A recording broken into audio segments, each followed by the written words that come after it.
They say you never forget the first time someone notices the way you breathe. I didn't either, not until that evening. The air was thick with the scent of roasted coffee and something faintly floral, like her perfume had clung to the corners of the room before I even stepped in. She was leaning against the counter, mid-40s, hair a little streaked with silver but soft around her face, the kind of face that held stories in the lines near her eyes. I remember the way her fingers brushed a mug without really touching it, like she was afraid she'd spill something more than just coffee. And I couldn't stop looking. "You're earlier than I expected," she said, voice calm but careful, like she was testing whether I belonged here. Or maybe testing herself. I wanted to tell her I could stay forever just to hear her say something so ordinary. "I didn't want to miss it," I muttered, and immediately regretted how small it sounded. Her lips curved, just barely, and the air between us shifted. It wasn't flirtation exactly. It was curiosity, tension, a fragile kind of recognition. She glanced at me and looked away, sipping the coffee, and I noticed her hand shake ever so slightly. Not nervous, exactly, but hesitant. Vulnerable. That made my chest tighten in a way I hadn't expected. "You look tired," she said finally, almost whispering. I laughed a little, the sound hollow even to me. "Yeah. Work." She tilted her head, studied me for a long moment, and there it was, the look. The one that made your skin feel too aware of itself. Like she could see through everything I tried to hide. I had never met anyone who looked at me like that, not really, and it sent a strange thrill through me. Her smile came slowly, deliberate, and then she leaned back, folding her arms loosely over her chest. The room was quiet except for the ticking clock and the soft hum of the fridge. Something about that stillness made it feel like the world had shrunk to just us. "You know," she started, voice low, hesitant, like she was testing the air before stepping in. "You're sweeter than he is." I froze. My throat went dry. Part of me wanted to laugh, part of me wanted to run, and part of me wanted to throw caution to the wind and step closer, so close I could see the faint shimmer in her eyes. She didn't wait for an answer, just let the words linger, letting them settle around us like smoke. I wanted to ask her what she meant, wanted to make it clear I understood, but I didn't. Instead, I swallowed hard and moved closer anyway, ignoring the voice in my head warning me about the age difference, the consequences, the impossible nature of it. None of that mattered the moment our eyes locked. She set the mug down, hand steady now, and the tiniest tremor of tension ran across her shoulders. I could feel it from here. And then she smiled, really smiled, the kind that made you wonder if someone had just let you peek at their secret life. I opened my mouth, tried to say something clever, something that wouldn't sound desperate or foolish. Nothing came out. She laughed softly instead, the sound gentle, unguarded. And that's when the doorbell rang. Sharp. Unexpected. Her head snapped toward the sound, eyes widening just slightly, and I felt my pulse spike, an odd mixture of fear and longing. Whoever, or whatever, was there, it had just interrupted something that didn't yet have a name. Something that felt dangerous and irresistible. She turned back to me, just for a second, that soft, unreadable expression flickering across her face. And I knew, in that instant, that nothing after this would ever be simple. The doorbell faded into the background, leaving us with a quiet that felt heavier than before. She excused herself to see who it was, and I watched the way her shoulders stiffened as she stepped away. Her back to me, I imagined her life, the carefully measured routines, the decisions she hadn't shared with anyone. I knew I shouldn't be imagining it, not like this, but I couldn't help it. She returned a few minutes later, eyes soft but guarded. "Just a delivery," she said, brushing a strand of hair behind her ear. But there was a weight in her tone I couldn't name. I wanted to ask about it, to ask about everything. About the quiet nights she spent alone, about the laughter that felt like it had been bottled up for decades, about the way her hands lingered on a table edge like she was holding on to something that might slip. But I stayed quiet, because the wrong question might break this fragile balance. "You don't get out much," I said instead, trying to sound casual, though my voice came out too sharp. Her lips twitched. Not like I used to, she admitted, eyes flicking toward the window. Life, it changes. People change. You think you know who you are until someone leaves a mark you can't erase. I caught the edge of sadness in her tone and felt something tighten inside me. I wanted to tell her that marks could be beautiful, that scars made people interesting, but the words tangled in my throat. Instead, I nodded, hoping she could read what I couldn't say. I was engaged once. She continued as if I'd asked. It ended before we even got the chance to really start. Regret, mostly. And sometimes you carry it around like a suitcase you don't know how to unpack. I thought about my own past, or the lack of it. Shallow flings, casual mistakes, but nothing that ever anchored me the way she anchored the room. I wanted to tell her she was unfair, that she deserved someone reckless and alive, someone younger, someone like me. But the words felt hollow. Instead, I leaned a little closer, just enough that our knees nearly touched. The smallest brush of her hand against mine sent a shiver up my arm. I felt her pause, and for a heartbeat, the air between us held something unspoken, raw, undeniable. You play the guitar, she said, eyes catching mine. I remember you humming that song at the barbecue last summer. You were terrible, but memorable. I laughed, embarrassed, and she smiled, a quiet, knowing smile that made me want to reach for her, to trace every line her words hinted at but didn't reveal. We were standing there, inches apart, breathing the same air, suspended in a moment that should have been impossible. Age, past mistakes, unspoken rules, they all existed outside this little bubble. In here, none of that mattered. Then her fingers brushed mine again, almost accidental, almost purposeful. I didn't pull away. And she didn't. A slow, intimate tension settled between us, unclaimed but undeniable. The world had narrowed to that single, electric touch, and I realized with a jolt, I was already in too deep. I hadn't realized how close we'd gotten until her phone buzzed. She glanced at it, lips tightening, and I saw a flicker of something sharp, guilt, maybe fear. She didn't answer. Didn't move. Just held it there, vibrating silently against her palm. The room felt smaller all of a sudden. The brush of her fingers against mine from before lingered like a spark that wouldn't go out. I wanted to say something, anything, but the words caught in my throat. I should check that, I muttered, but she shook her head. No, she said quickly, almost too quickly. It's nothing. Her eyes dropped, and I caught the faintest tremble of her hands. I wanted to pull her close, to tell her it was okay to let someone in. But I didn't. Not yet. Something in her hesitation told me that wasn't what she needed. We stood there in silence, and the quiet was loud. The clock ticked, the fridge hummed, and the tension between us thrummed like electricity. I could feel it crawling along my skin, daring me to cross a line I shouldn't. Then there was a knock at the door. Sharp. Hesitant. My pulse jumped. Her head snapped up. It's just my niece, she said, voice tight. She's staying with me for the weekend. I forced a casual laugh, but my stomach churned. The impossible thing we were doing, flirting on the edge of everything, felt suddenly fragile, like it could shatter with a single word. She's sweet, I said, trying to sound normal. I met her once at the barbecue.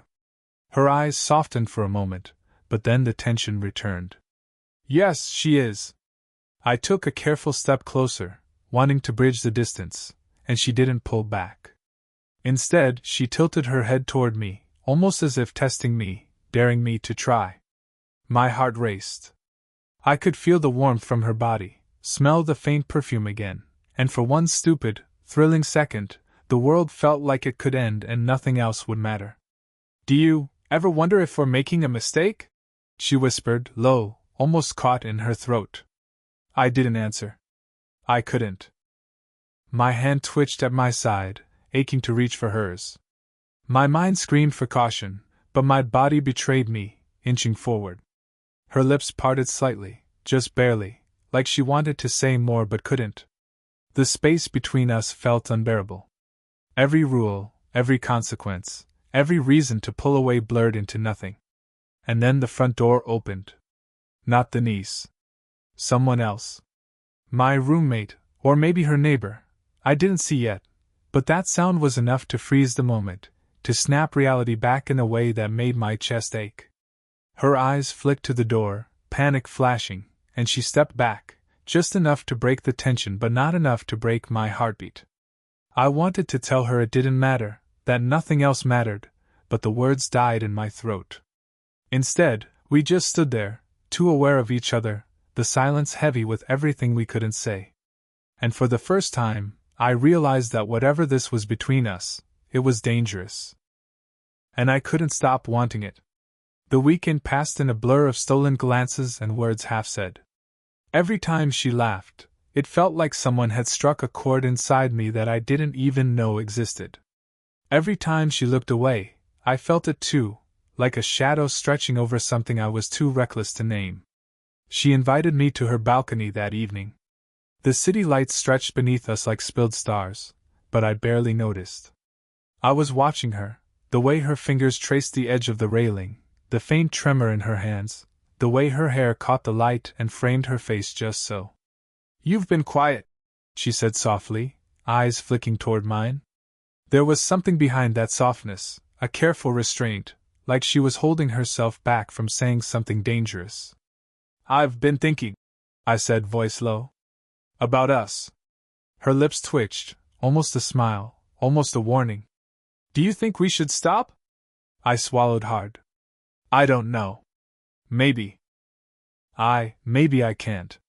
The words left a residue in the air, heavy and unavoidable. I wanted to close the space between us, to bridge the distance with something bold, but something held me back. Fear. Respect. The impossible gravity of what we were doing. And yet my body betrayed me, leaning forward before my mind could catch up. Her eyes narrowed just slightly, and I saw it then, the shadow of jealousy. Not mine, hers. She glanced down at her phone, then back at me, and her breath caught. I realized she had been texting someone. Maybe a friend, maybe someone else entirely, but the tension that ran through her made it clear she cared too much. Who knew what? I wanted to reach for her, to say it didn't matter, that I didn't care. But she stepped back, and the air between us quivered like a held breath. "I shouldn't." She started, then stopped, biting her lower lip. She looked away, out over the city, and I could feel the conflict warring inside her. Desire, fear, regret, longing, it all pressed against the surface, barely contained. I wanted to tell her I understood. I wanted to tell her I didn't care about the rules, about the age gap, about anyone who could see. But instead I just whispered, "I don't want this to end." Her hand twitched at her side. Then, almost instinctively, she reached for mine. Our fingers brushed, hesitant, testing, lingering, and the world narrowed to that touch. My chest pounded, my pulse screamed, and I knew she felt it too. We stood there, hands close but not fully joined, breaths mingling, hearts racing. The night around us seemed to hold its breath as well. It was a fragile, impossible moment suspended on the edge of something irreversible. And then she pulled back, her eyes wide, her lips parted as if to speak. But before she could, her phone buzzed again, urgent, demanding attention, and reality crashed back. I watched her stiffen, torn between the pull toward me and whatever obligations waited on the other end. And in that instant, I realized something terrifying. Whatever happens next could change everything. The next morning, I woke to a message that made my chest tighten in a way I couldn't ignore. I hadn't expected anything, just the memory of last night's brush of fingers, her laugh still echoing, but my phone lit up with a text from her niece. "You two need to be careful. Someone saw." "You know who?" I stared at it, heart hammering. Who could have seen? My mind raced. Was it her niece? The neighbor? Someone from the barbecue? The thought of someone knowing, of her secret being exposed before we'd even begun, made my stomach twist. I tried to call her, but the line went straight to voicemail. I felt the panic creeping in, irrational but real. What if this changed everything? What if she regretted it before it even started? When I finally saw her in the kitchen later, she was quiet, distant, her usual warmth clouded by something heavier. She didn't meet my eyes at first. She poured coffee like she was performing a ritual, her hands shaking ever so slightly. "Did someone see?" I asked, trying to keep my voice steady. She froze. Her hand tightened around the mug. "Maybe," she admitted, finally looking at me, eyes wide and raw. "I don't know who, and I can't risk it." I felt my stomach drop. "Risk what?" Her voice cracked, softer than I'd ever heard. "Us. Everything between us. It's dangerous. You know it is." I wanted to argue, to tell her I didn't care, that danger made it better, that the world outside didn't matter.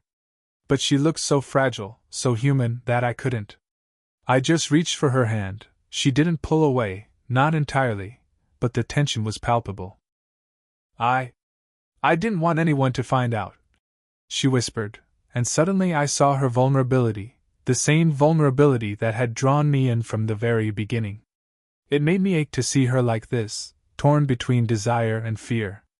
"I don't care," I said, finally letting the words tumble out. I can't stop thinking about you. About this. About us." Her eyes glistened. She bit her lip, holding back a storm I didn't know she could contain. "You don't understand," she said, voice breaking slightly. "It's not just about us. There are responsibilities. People who matter. If they knew." I felt anger bubble up, sharp and raw. Not at her, not really. At the world that wanted to interfere, at the rules that made this impossible, at the fear that kept her from simply letting herself feel. And yet, when she reached out and touched my cheek, tentative, trembling, I felt every heartbeat align. Every caution, every worry, melted into a moment that was ours alone. For a second, it felt like nothing else existed. Just her, me, and the fragile thread of connection that had pulled us together against every warning. And then, from the other room, a voice, low, familiar, and completely unexpected, called her name. She froze, eyes wide. My hand hovered at her face, unsure whether to hold her, pull back, or disappear. And just like that, the world we'd carved out for ourselves shattered. Someone else had entered it. Her eyes didn't leave mine, even as the voice from the other room faded into silence. Every instinct screamed at me to pull back, to give her space, to pretend none of this had ever happened. But I couldn't. Not when the air between us was heavy with every unspoken word, every stolen glance, every tiny brush of skin that had built this impossible tension over weeks. "I can't hide from this anymore," I said, voice rough. "From you. From me. From whatever this is." Her hands shook as she ran them along the counter. "You don't understand. It's complicated. Everything is." "I know," I whispered, stepping closer. "And I don't care. I don't want to pretend we're not, whatever this is. I can't do it." She looked away for a moment, biting her lip, and I saw the storm in her eyes, the longing, the fear, the guilt, and the desire all tangled together. She closed her eyes, exhaling sharply, then met my gaze again, and in that instant, I knew she had made a choice too. "You're reckless," she said softly, a smile tugging at the corner of her mouth. "Completely reckless. And you're unbelievable," I said, letting my hand hover near hers, daring her to let it touch mine. Her breath itched, and then, slowly, she let her fingers brush against mine. Just a light touch, tentative, fragile, but it was enough. Enough to anchor me, enough to tell me she was here, present, choosing this with me despite everything. For a long moment, we just stood there, letting the silence fill with our heartbeat and the unspoken understanding that we were stepping over lines we could never uncross. "I shouldn't," she whispered. "I know I shouldn't. But I can't stop myself either." I leaned forward, closer than I probably should have, letting my forehead rest against hers. The smell of her hair, the warmth of her skin, the faint tremor in her hand, it was all too much. "I don't want to stop," I admitted. "Not ever. Not if it's you." Her eyes softened, glistening, and for a second, I thought the world had shrunk down to just the two of us. All the risks, all the judgments, all the consequences, none of it mattered. Only this. Only her. And then the doorbell rang. Sharp. Sudden. She froze, and I felt that familiar spike of tension, the one that had haunted us since the beginning. Our hands lingered together, hesitant, suspended between retreat and surrender. Maybe later, she whispered, almost to herself, and I nodded, gripping her hand a little tighter before letting it go. We stepped back, the city lights spilling over us, the hum of the world outside pressing against our bubble. Our choice had been made, messy and human, and yet the next step remained uncertain. But for the first time, I knew she had chosen me too. And that was enough. The morning light filtered through the curtains, soft and forgiving, painting the room in gold and amber. She was already awake, sitting cross-legged on the couch with a mug in her hands, staring out the window as if she were trying to memorize every detail of the city below. I didn't speak right away. I just watched her, taking in the way her hair fell across her shoulders, the gentle curve of her smile when she thought I wasn't looking. For a long time neither of us said a word. Silence had become ours, comfortable now, layered with trust and fragile promises. You stayed, she said finally, voice low, almost questioning. I did, I replied, shrugging, trying to make it sound casual. Didn't seem like the kind of thing you could do alone. Her lips twitched into a smile that felt real and unguarded. I was scared, she admitted. Of everything. Of losing control, of getting hurt, of being reckless. I know, I said softly. Me too. We didn't need to say more. The quiet understanding between us spoke louder than any words could. We'd crossed lines, risked everything, and yet here we were, whole in our own flawed, messy way. We moved closer, naturally, hands brushing until they entwined. No theatrics, no sudden declarations, just the small, grounding reality of each other's presence. Her head leaned against my shoulder, and I felt the tension, the fear, the longing, all of it, begin to ease. I wanted to tell her about the nights I'd spent thinking about this, about her, about how impossible it had all seemed at first. But the look in her eyes, the slow, steady beat of her pulse against mine, said everything. She knew. We both did. Later, we walked through the city streets, quiet except for the distant hum of traffic. Our hands remained linked, a small rebellion against the rules, the expectations, the past. People passed us by oblivious, and I felt something rare, freedom. Not from the world, not from judgment, but from the fear that had kept us apart for so long. We didn't talk about the future. We didn't need to. The moment itself, the laughter, the touches, the silent conversations, was enough. Love didn't have to be loud or public to be real. It just had to exist between us, fragile but undeniable. And as we stopped under a street lamp, her head brushing against mine, I realized the risk, the age gap, the rules, it had all been worth it. Because she had chosen me, and I had chosen her. We walked home slowly, hearts in sync, the city stretching around us like a quiet witness to something beautiful and forbidden. And in the back of my mind, a question lingered, one I didn't need to answer right away. How far could we go now, together? Did you enjoy the story? What kind of stories would you like to hear next?